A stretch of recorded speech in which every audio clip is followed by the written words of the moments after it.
lagi kong sinasagot sa interview, kailangan ko mag-step up. Kasi once na nag-step up ako, makakahugot din ng kumpiyansa yung teammates. So, and at the same time, ang laki kasi talaga ng tiwala ko sa talent, sa potential ng bawat isa. So, yun. Thank you, Job. For today, your presence is really game-changing for Zeus. Every time you step on the court. So, what was your mindset heading into this match and eventually how did you get there? Of course, mindset ko lang always sa game is kaya namin, kahit anong mangyari, laban na ng laban. Kasi, yun nga, sabi ni Ate Job na lahat kami may talent and potential. Kailangan lang namin poliduhin together as a team para makuha yung panalo. Thank you, Tia. For Chloe, as team captain, just how proud are you of this team na finally nakuha niyo yung first franchise win? Syempre, sobrang cute.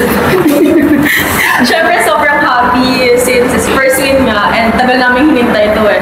And thankful kami kay Ate Job kasi ang laki talagang tulong nila sa team namin. Lalo na yung maturity and yung leadership ni Ate Jovelyn. Yeah. Sakit sa tuhod, charot. Job, ito, bilang kayo yung bago sa team. Ito, natulungan nyo ganun mga buhay panalo after. Kung paano nyo lang sinishare yung mga past experiences nyo para matulungan na yung batang team na ito na manalo. Ako personally, gusto kong ibigay sa kanila yung tiwala, yung kumpiyansa. Kasi once na mabuo ang kumpiyansa nila, maging maganda yung performance ng team. So far, evident din kanina na sa court set na andun na yung kumpiyansa nila. So as much as possible ako, bilang isa na sa kaya kong sabihin. Yun ang gusto kong i-instill sa kanila, yung kumpiyansa nila sa sarili nila. And yun nga, again, kailangan ko mag-step up. Kasi naglo-look up sila. Sige, huwag natin sabihin, naglo-look up pa kayo sa akin. Kung kailangan ko talaga mag-step up para everything din maging smooth din. For me naman po, personally, yung communication talaga. Kasi kahit sabihin natin na bago kami players, bago kami team, kailangan lang namin tiyagain through communication. Kasi doon talaga magsisimula lahat, pati yung team. Yeah. For you, bilang kasama ka na sa team ng previous conference, ano na yung masasabi mo sa mga naging additions sa team niya? Ano yung mga naging masasabi ko lang sa kanila, thank you. Ay, lalim mo, thank you. Thank you kasi, Lalarga na, coach. thank you kasi, parang nagbibigay din sila sa amin ng hinihat nila kami na makatuto ng bago and also, yung kumpiyansa masabi na ni Job, isa siya kanina sa nag-boost ng team eh. May Jesus ka sa akin mamaya. Yes, Coach, here of Zeus Coach, gano'n ka lang nag-proud sa naging performance at finally nakuha nila yung franchise? A man of a few words. Yun na yun. Ulit, ano? Gano'n ka lang proud sa team na? Proud sa team. Yeah, I'm always proud. Kahit talo kami, proud naman ako sa kanila eh. Sinabi So, hindi ko nga napansin na first win namin ngayon. Hindi. Pero masaya, very proud, and hopefully, magtuloy-tuloy.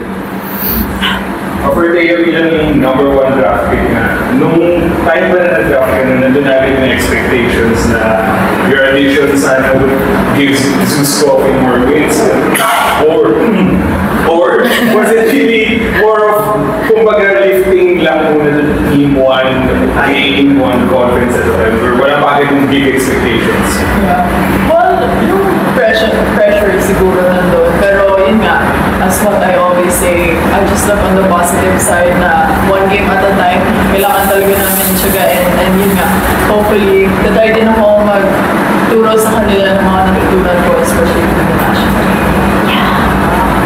For the Jovelyn naman, yung last time you said na natututo ka rin from this team bilang young players din. So, ngayon na parang may first win na kayo, ano pa siguro yung tingin kong pwede pang mga additional potential ng team or ano ba yung gusto mong makita din from your teammates moving forward?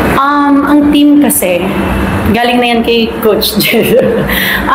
Kailangan lang talaga namin ng exposure, experience, exposure, tuloy-tuloy na laro hanggang makapa namin, hanggang makonsistent namin, hanggang magkaroon kami ng total na chemistry.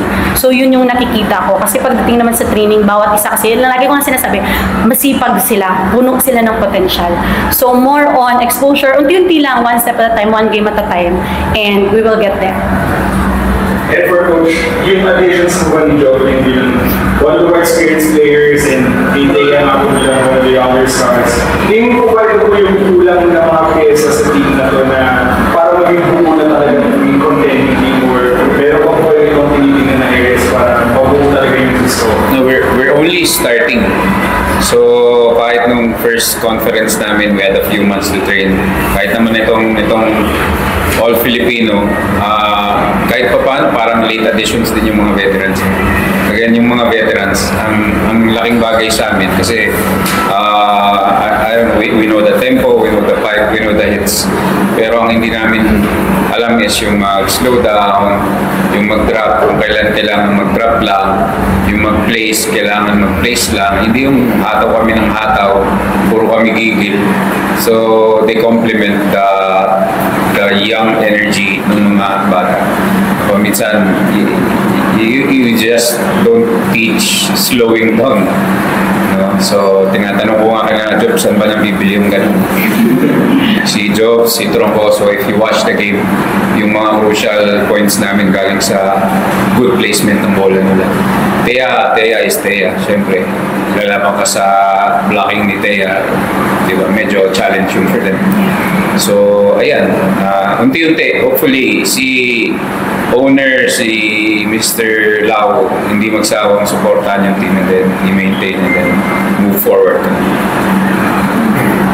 For Coach and Joe, bilang may nandyan na si Thea and Joey mo bagong dating, siguro ano ang feeling na finally nakuha niya yung first win para sa franchise, tsaka ano yan, parang may nagulotong na trade or parang nabawasan yung pressure. Ano pa karoon? Siyempre, happy and excited sa mga upcoming games ba since ito nga, iba sa feeling yung mga kuman ng win and lalo na last conference wala kang win and nakaka-help siya para mag-boost lalo yung team to para magkaroon pa ng maayos next games and following games. Yeah, for me, not my first rodeo. No? So, kahit pa paano, kita ko nasan kami from compared sa other teams na nanggaling ako, other teams na I have formed. So, this is one of them. Exciting and the pieces are coming together. So, sana things fall into place sooner. Yun lang. For Coach, nasa matagal rest before your next game, which is against Gallery. So, ano lang siguro yung mga nakuha ng adjustments from this game na matatagal yung Wala, familiarization pa rin kami. So, nandiyan yung pieces. It's putting them together, playing as a unit. So, yun. Hindi pa kami pulido, ang dami namin errors, ang dami namin hinuhuling timpla. So, doon pa rin kami. Ensayo pa rin. Ganun. Work and rest. Ganun pa rin. Thank you, Coach. Thank you po!